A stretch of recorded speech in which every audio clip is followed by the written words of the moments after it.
The Selzer-McKenzie Roulette Wolf Weight 10 computer. This is an important update to people that people that have designed roulette computers based around Selzer-McKenzie ideas for using crossover patterns or progressive crossover patterns. We analyzed this using empirical timings of a real roulette rotor and ball. Conclusive evidence is overwhelming that this method of beating roulette is near impossible.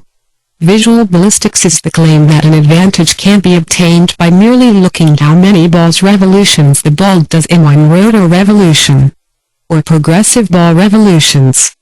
These are referred to as X2, X3, X4 patterns, which a ball makes 2, 3 or 4 revolutions to 1 revolution of the rotor.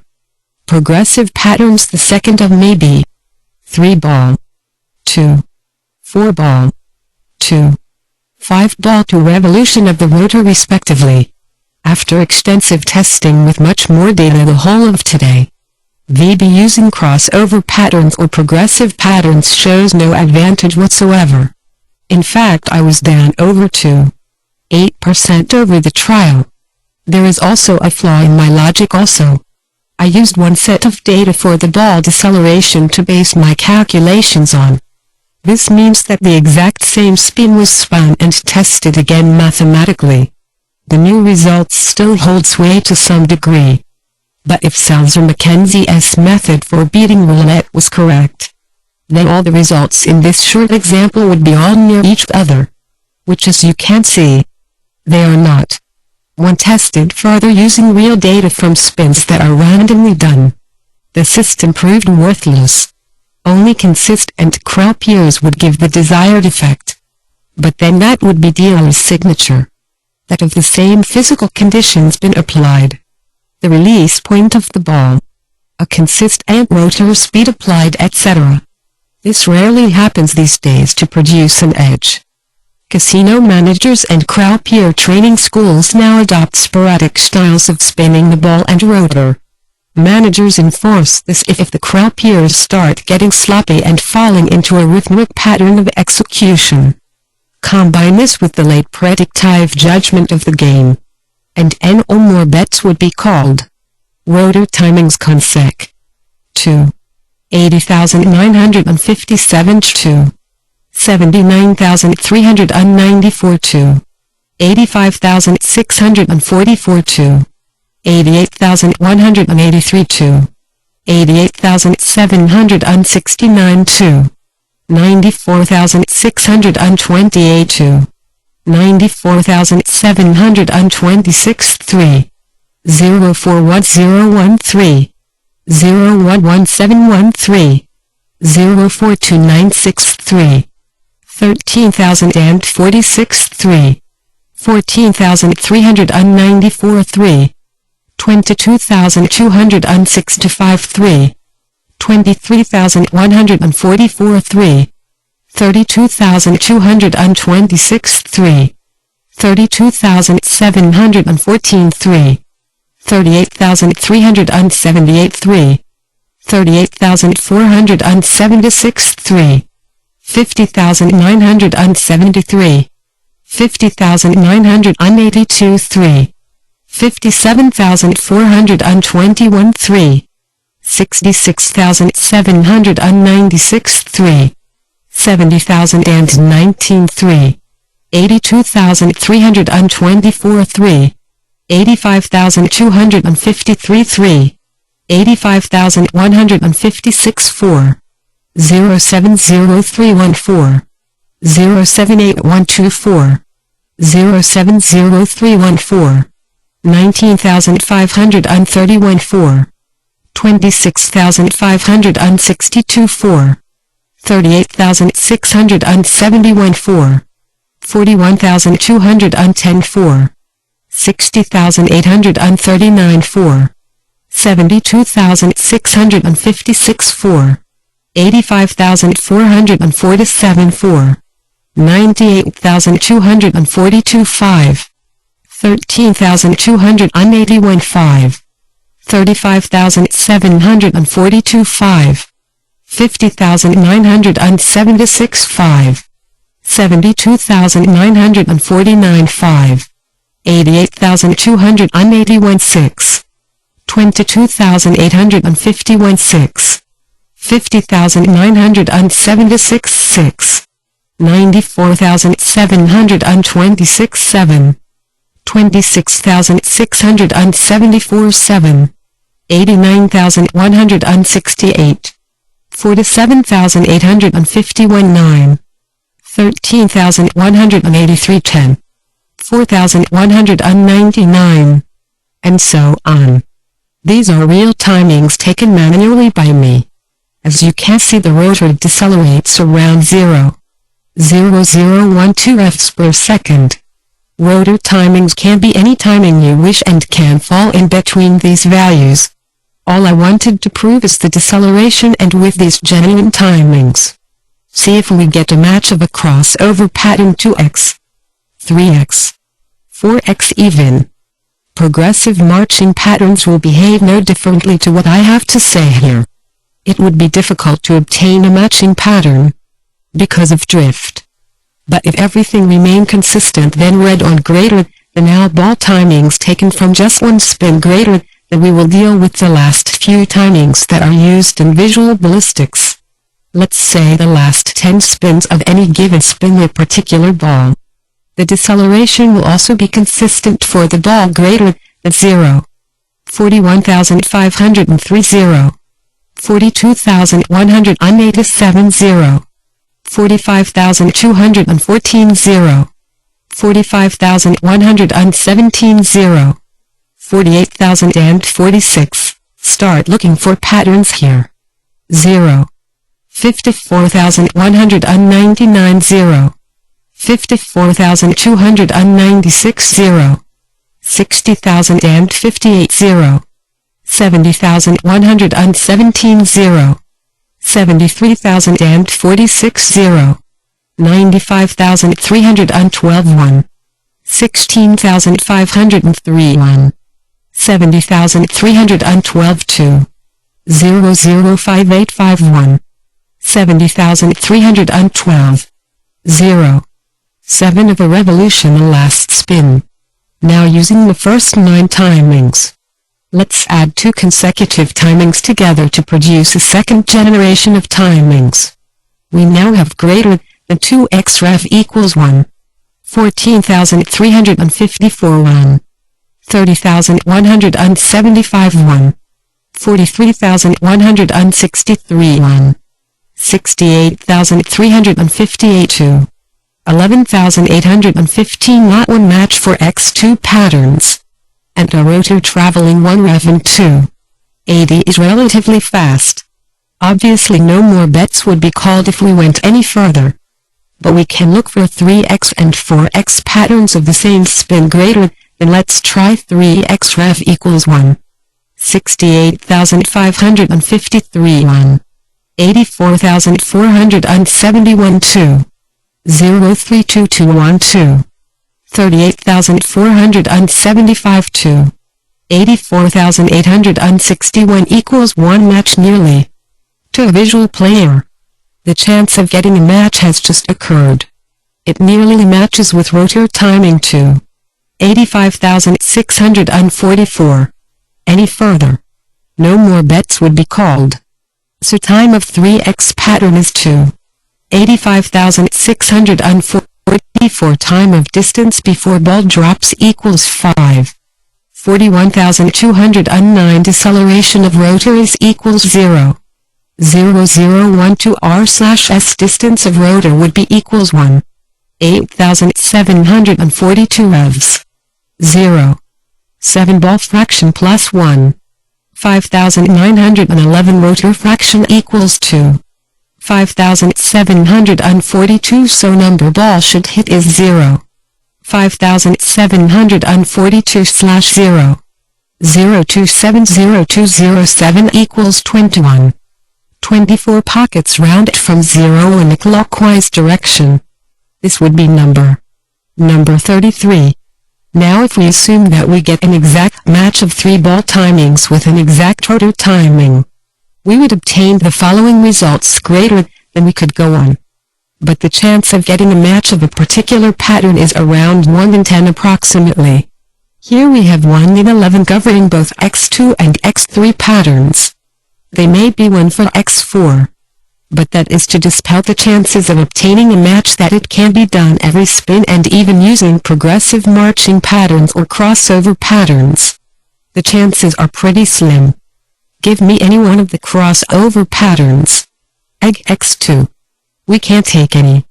I will start with the first X2 pattern greater than 1. 08495. Guess what, folks? I can have a match with this time of a rotor timing.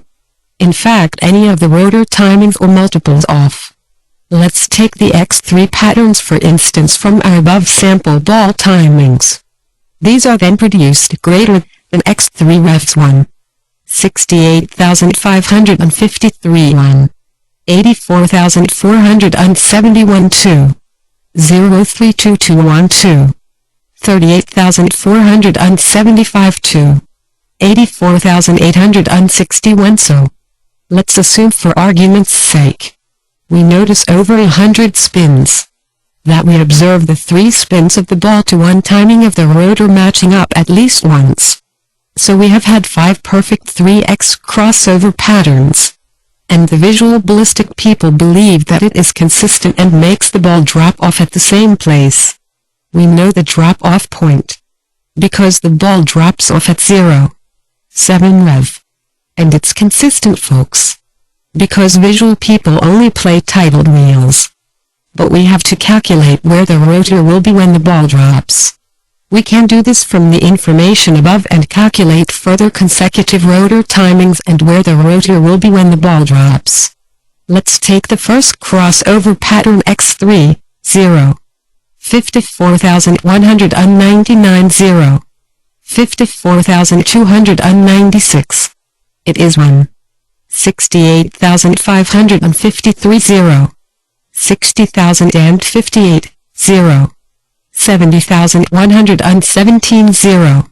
73,046 0.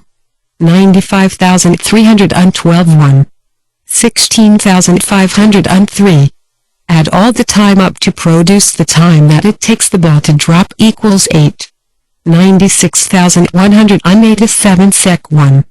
70,312 2. 005851. 70,312. 0. 7 of a revolution the last spin. It is 1. 68,553 so with a given rotor timing matching the first 3 spins of 1. 68,553 and with constant deceleration. 0. 0012 r/s. The rotor will have traveled exactly 5. 2,645 revs in 8. 96,187 seconds 5. 2,645 clockwise plus 0. 7 rev anti-clockwise, or reverse, equals 5. 9,645 so the ball will land at 0. 9,645 round the wheel clockwise from 0 it would be. Number 26. Now let's try the same formula using the same deceleration of the rotor if we get another X3 pattern. In fact, the next one in the sequence greater than, so now we come across a rotor timing that exactly equals our second X3 timing greater than 0. 54,296. It is 1. 84,471 0. 60,058 0. 70,117 0. 73,046 0. 95,312 1. 16,503. Add all the time up to produce the time that it takes the ball to drop equals 8. 2,607 sec 1. 70,312 2. 005851. 70,312. 0. 7 of a revolution the last spin. So with a given rotor timing matching the first 3 spins of 1. 84,471, and with constant deceleration, the rotor will have traveled exactly 4,323 revs 4,323 clockwise plus 0.7 rev anti-clockwise, or reverse, equals 1,323. So the number would be number 21. Now we go to the next pattern greater than 0, 60,058 0, 70,117, 2, 03210, 73,046, 0, 95,312 1, 16,503. Add all the time up to produce the time that it takes the ball to drop equals 53,024 sec 1, 70,312 2, 005851, 70,312, 0, 7 of a revolution the last spin. So with a given rotor timing matching the first 3 spins of 2.03221 and with constant deceleration, the rotor will have traveled exactly 6,674 6,674 clockwise plus 0.7 rev anti-clockwise, or reverse, equals 3,674, which would be number 11. Seems like visual ballistics works if there is no drift on the ball, although you still obtain a general area and sector of the wheel that the ball falls at, and you would still obtain an edge if you did not even allow for drift of the ball. We are now going to take another spin and try the method again. It looks fantastic. Let's see the results greater than my next ball timing. That also happens to fall at the high point of the tilted wheel at 0.7 again. I have written everything down here in black and white, so people can actually see that I have not fudged the figures in any way whatsoever. The ball timings can be checked to prove that they are decelerating at the same rate as the previous spin, although they do change slightly, increasing and decreasing as you play in the real world. The rotor timings show a deceleration of around 0.0012 and again can be checked by anyone good at mathematics. I have listed the timings here for the people who can do the mathematics and also proves I have not fudged any results here. So here it is. Our second ball timings for one spin. 0. 37,304 0. 44,921 0. 45,117 0. 47,851 0. 48,144 0. 54,101 0. 54,296 1. 69,334 X3 pattern 0. 60,937 0. 63,867 0. 73,046 0. 91,992 1. 13,476 1. 73,242 2. 10,253 1. 79,003. Finishes at 0.7 revs. Regards, Mark. So now, applying Lawrence's crossover patterns. Let's take the 169,334 and calculate the distance the rotor will travel in the total time it takes for the ball to drop, which is 8:41,012 seconds. The rotor decelerates at the same rate as before. Greater than we have the distance of the rotor of greater than 9,109 to 4. Rotor distance plus 0.7 ball fraction equals 6,194. If the ball was going clockwise, this would be at number 1. Let's do our next X3 pattern greater than 0. 37,304 0. 44,921 0, 45,117 0, 47,851 0, 48,144 0, 54,101 0, 54,296 1, 7,910 X3 pattern 0, 60,937 0, 63,867 0, 73,046 0, 91,992 1, 13,476 1, 73,242 2, 10,253 1, 79,003. Finishes at 0. 7 revs.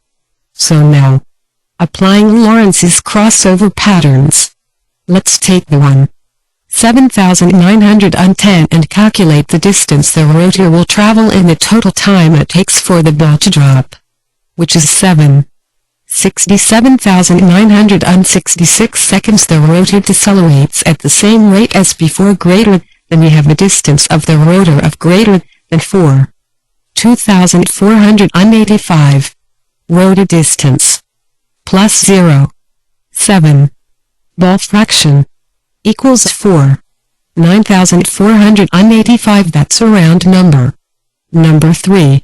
So we have the following results using X3 crossover patterns: greater than 3 3, 2 6, 2 1, 1 1 1 3. This is not taking scatter into account. This is just the maths behind the patterns. This problem also happens in Forrester's device, as it is supposed to work using the exact same logic. Anyone had this happen to them? The next prediction using Forrester's device seems to be predicting 0. 5 round the wheel. But the ball falls just past 0, traveling in the clockwise direction. It does seem like Selzer-McKenzie T's method does not work after all. Although we have 3 exact data from one particular spin of the ball over and over again, there is no correlation whatsoever. They have been taken from the same sample of timings from one singular spin of the ball. Use other timings and the results are all over the place. The results were not good in the slightest. Although I can't see a method that could possibly be used that is not apparent to VB players currently, I conclude that Scott's method does not work, only on data from the same spin. So if there was a similar spin on the rotor, you may get a chance of making some money, and people do spin consistently. My results from trying the method that proved positive is probably due to the rotor and ball being spun consistently. So the method will only work with monotonous croupiers. Even then, if they spin the exact same data repeatedly as the spin before, the only way it would work would be to take the crossover patterns at exactly the same number of spins away from the estimated time of drop-off point. It may be that people only talk about wins, not the losses. Conclusion: mathematically VB does not work at all. It appears that the book is a hype as well as the method. If anyone wishes to believe they have a VB method that somehow gauges the wheel velocity with the ball distance and final strike point, I would love for them to produce some evidence like I have shown here. For the first time for several decades I have dispelled the notion mathematically that an edge can be gained using crossover patterns or using rotor speed to relate to predictive drop-off point. I hope you are not offended by the Selzer-McKenzie. No malice was intended. Only the truth. It looks like bias wheels and roulette computers are the only way to go.